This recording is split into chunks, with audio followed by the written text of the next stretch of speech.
नमस्कार साथियों, आज एक और खास विषय पे वीडियो लेकर के आपके बीच में आए हैं। जैसे कि आपने टाइटल देख लिया होगा, इस वीडियो में बात करने वाला हूं कि मैं ऐसा क्यों कह रहा हूं कि आरएसएस अखंड भारत का निर्माण नहीं करना चाहता है। मैं आपके सामने कुछ तथ्य रखने की कोशिश करता हूं, जो शायद आपसे छुपा कर रखे गए या जनता को नहीं बताए जा रहे।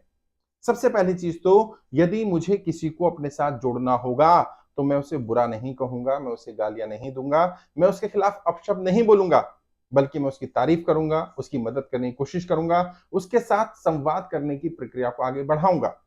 लेकिन आरएसएस की आइडियोलॉजी के समर्थक संगठनों ने कभी भी पाकिस्तान को साथ जोड़ने के लिए पाकिस्तान के पक्ष में कोई बात नहीं रखी, उनकी मदद करने की कोशिश नहीं की, बल्कि यदि कभी भारत सरकार ने पहल भी की तो उस पहल का भी विरोध किया। भले ही विरोध का कारण ये रहा कि क्योंकि पाकिस्तान आतंकवाद भारत में प्रायोजित कर रहा है, तो यदि पाकिस्तान अभी भारत से अलग रह करके आतंकवाद प्रायोजित कर रहा है, तो कल जब पाकिस्तान भारत में मिलेगा तो कितना आतंकवाद करेगा।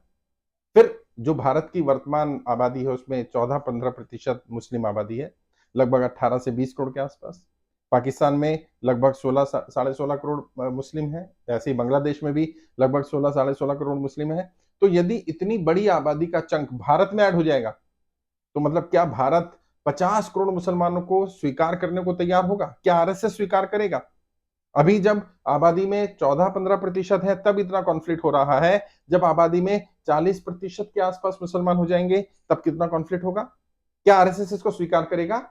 और क्या आरएसएस केवल भूभाग की बात कर रहा है, जो अखंड भारत के समय, सम्राट अशोक के समय भारत का भूभाग था, या वहां के लोगों की बात कर रहा है? और अगर लोगों की बात कर रहा है, तो क्या किया जाएगा उन लोगों का? क्या उन मुसलमानों को हिंदू धर्म में कन्वर्ट किया जाएगा, या उन्हें मार दिया जाएगा? कैसे कैसे अखंड भारत बनाएंगे? और क्या क्या रोड मैप है आरएसएस के पास? आज 97 साल आरएसएस को बने हुए हो गए। आरएसएस अखंड भारत निर्माण की बात कर रहा है, जब देश का बंटवारा नहीं हुआ था तब से कर रहा है। अब बताइए, बंटवारा हो जाने के बाद जब आरएसएस ने बोलना शुरू किया कि हम वापस जोड़ने का काम करेंगे, तो आजादी से अब तक मान लें, बंटवारे से 1947 से अब तक मान लें, तो आरएसएस ने क्या प्रयास किए? क्या प्रयास किए अफगानिस्तान को जोड़ने के? क्या प्रयास किए पाकिस्तान बांग्लादेश को जोड़ने के? क्या प्रयास किए नेपाल श्रीलंका को जोड़ने के? आरएसएस का योगदान क्या है? और छोड़ दीजिए अभी क्या प्रयास किए, मैं पूछता हूं कि रोड मैप क्या है उनके पास? मोहन भागवत जी, आप ये बताइए, आपके पास क्या रोड मैप है? यदि पाकिस्तान बांग्लादेश को ही ऐड कर लेंगे भारत में, तो भारत में मुसलमानों की आबादी 40% हो जाएगी। और अगर अफगानिस्तान को भी ऐड कर लिया गया, और अखंड भारत में तो हम ईरान तक की बात करते हैं, श्रीलंका नेपाल को भी ऐड कर लिया जाएगा, तो यहां पर मुसलमानों की आबादी लगभग बराबर हो जाएगी। क्या आरएसएस ऐसा करना चाहता है? और यदि चाहता है, तो भारत में जो 14%, 15% मुसलमान हैं, उनके साथ सद्भाव की भावना क्यों नहीं रखता है? उनके ऊपर जब अत्याचार होता है, तो आरएसएस या मोहन भागवत या आरएसएस के समर्थित संगठन, वो अत्याचार करने वाले लोग होते हैं, और जिनके ऊपर अत्याचार हो रहा होता है, उन्हें उनके ऊपर केस कर दिए जाते हैं। अभी जहांगीरपुरी का केस देख लीजिए, या बाकी जगह का भी।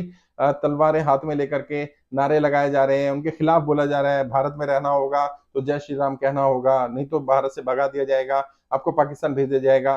और एक तरफ आरएसएस कह रहा है कि पाकिस्तान के मुसलमानों को, बांग्लादेश के मुसलमानों को, बाकी देशों के जो अखंड भारत में देश थे उनके मुसलमानों को भी ले लिया जाए।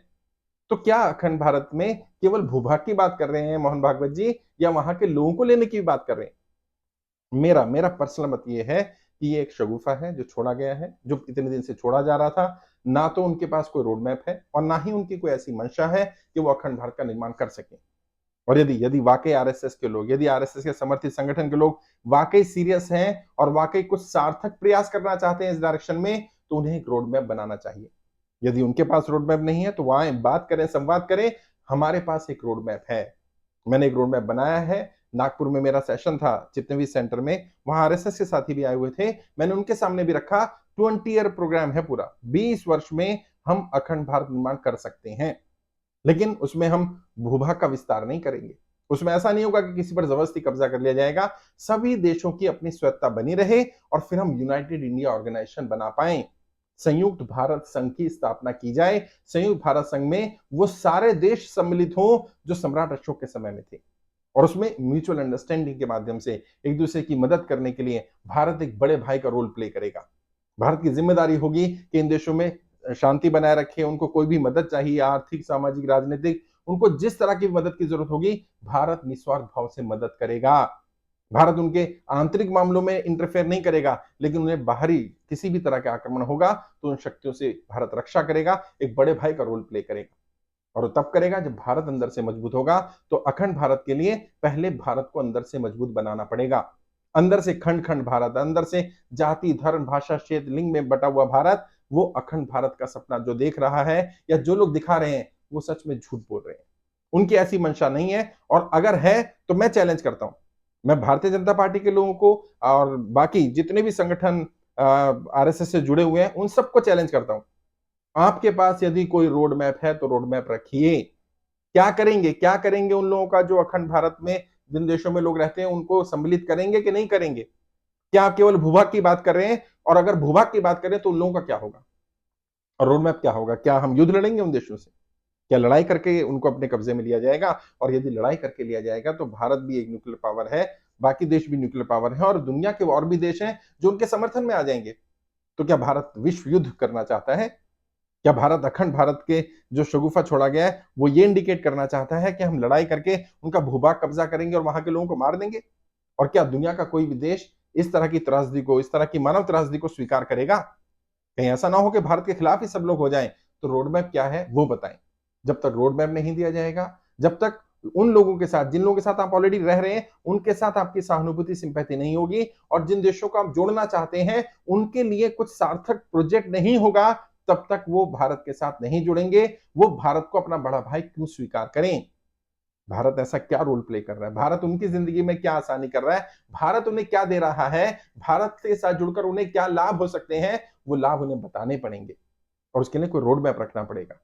केवल एक मीटिंग में आना और वहां बोल देना कि 15 वर्ष में अखंड भारत का निर्माण हो जाएगा और जो रास्ते में आएगा वो मिटा दिया जाएगा, तो आप कहना क्या चाहते हैं? आप केवल बरगलाना चाहते हैं। आप जनता को झूठे सपने दिखा रहे हैं, आप जनता को बरगला रहे हैं। जनता को एक सपना जो आपने इतने साल से देखा हुआ था उसके लिए आपके पास कोई सार्थक रोड मैप तक नहीं है।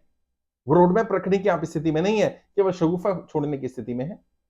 तो मैं समझता हूं मोहन भागवत जी को भी और आरएसएस के समर्थित संगठन भारतीय जनता पार्टी जो उनका राजनीतिक संगठन है या बाकी संगठन भी, वो कोई रोड मैप रखें। और सार्थक बहस के लिए मैं भी तैयार हूं, मेरी पूरी टीम तैयार है। आप अगर सार्थक बहस के लिए तैयार हैं तो जो प्लेटफॉर्म आप चुनना चाहें वो चुने। मोहन भागवत जी आप आना चाहें, आप अपनी टीम के किसी व्यक्ति को भेजना चाहें, भारतीय जनता पार्टी का कोई व्यक्ति आना चाहे, या आपके जितने भी समर्थित संगठन है उनका कोई समझदार व्यक्ति आना चाहे, कम से कम उसकी उतनी फैन फॉलोइंग हो जितनी मेरी फैन फॉलोइंग है, तो उससे मैं बहस करने को तैयार हूं। अगर मेरे किसी लीडर से बहस करना चाहता है तो जितनी मेरे लीडर की फैन फॉलोइंग है, यदि उसकी उतनी फैन फॉलोइंग होगी तो उससे बहस करने के लिए मेरा लीडर भी तैयार है। सार्थक बहस करेंगे। और अगर आपकी बात सही लगी, आपका कोई रोड मैप हुआ, आपकी बातों में लगा कि हम वाकई 1% भी आपके काम में, आपकी बातों में सच्चाई है और आपका रोड मैप है और यह रोड मैप प्रैक्टिकल है, तो हम लोग पूरी तरह से उसका समर्थन करेंगे, क्योंकि हम भी चाहते हैं यूनाइटेड इंडिया ऑर्गेनाइजेशन बने, लेकिन केवल शगुफा ना छोड़ा जाए। जनता को बताना पड़ेगा कि उस आबादी का क्या करेंगे। एक तरफ तो आप कह रहे हैं कि आबादी बहुत ज्यादा है भारत की, उस आबादी को कम करना चाहिए, दूसरी तरफ आप बाहर के देशों से भी लोगों को जोड़ने को तैयार हैं। तो क्या आप लोग स्वीकार करेंगे या नहीं करेंगे, ये बताइए। अगर करेंगे तो कैसे करेंगे? क्या उनको दोयम दर्जे का नागरिक बना दिया जाएगा? क्या इन देशों की अपनी स्वायत्ता रहेगी या इन्हें भारत में विलय कर लिया जाएगा?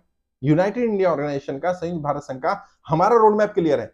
आपका अखंड भारत का रोड मैप क्या है वो रोड मैप सामने रखिए, और जहां जिस प्लेटफॉर्म पे जब भी आना चाहें तथ्यों के साथ मैं अपनी बात रखूंगा, मेरी टीम के लोग अपनी बात रखेंगे। अगर आप आना चाहें, आप अपनी टीम से किसी को भेजना चाहें जो सार्थक बहस करने को तैयार हो, तर्क करने को तैयार हो, तर्क वितर्क होंगे, कुतर्क नहीं चलेगा, गाली गलौज नहीं चलेगी। जिस तरह का काम आपके समर्थक या लोग करते हैं, आकर के नीचे गाली देना शुरू कर देते हैं धर्म के आधार पर, जाति के आधार पर, और शायद ऐसा लगता है उनके घर में माँ बहन बेटियां नहीं है। वो जिस तरह की गालियों का, जिस तरह की बातों का उच्चारण करते हैं, और क्या यही संस्कार है आरएसएस के? और अगर नहीं है तो आप बात रखिए, आप अपनी बात रखिए, हम अपनी बात रखेंगे। प्लेटफॉर्म आप चुनिए, जिस भी प्लेटफॉर्म पर आपको ठीक लगे कि वहां बात करनी चाहिए वहां बात करिए, हम आने को तैयार हैं। और मैं इसलिए ही मैंने ये बात रखी और मैं जनता के सामने ये बात रखना चाहता था कि ये सवाल करिए। जनता की भी जिम्मेदारी बनती है। यदि आप पार्टी के समर्थक हैं, यदि आप आरएसएस के समर्थक हैं, तो आप उनसे पूछिए रोड मैप क्या है। और यदि वो आपको रोड मैप नहीं बताते हैं, टालम टोल करते हैं या आपको बरगलाते हैं, झूठ बोलते हैं, तो फिर आप समझ जाएंगे कि हाँ, जो मैं कह रहा था वो सही है। उनके पास कोई सार्थक रोड मैप नहीं है, कोई प्लानिंग नहीं है। एक तरफ तो यहाँ के मुसलमानों को कह रहे हैं पाकिस्तान चले जाइए, अब पाकिस्तान, बांग्लादेश, अफगानिस्तान, वहां के श्रीलंका, वहां के देश के मुसलमानों को हम भारत में ऐड कर लेंगे। करेंगे कि नहीं करेंगे भाई, बता तो दो। अखंड भारत होगा कैसा? या फिर हमारा रोड मैप लो, हमसे बहस करो, हम बताते हैं रोड मैप कैसे होगा। 20 साल का 20 ईयर फुल प्रूफ प्रोग्राम है। 20 साल में यूनाइटेड इंडिया ऑर्गेनाइजेशन बन सकता है, संयुक्त भारत संघ का निर्माण किया जा सकता है।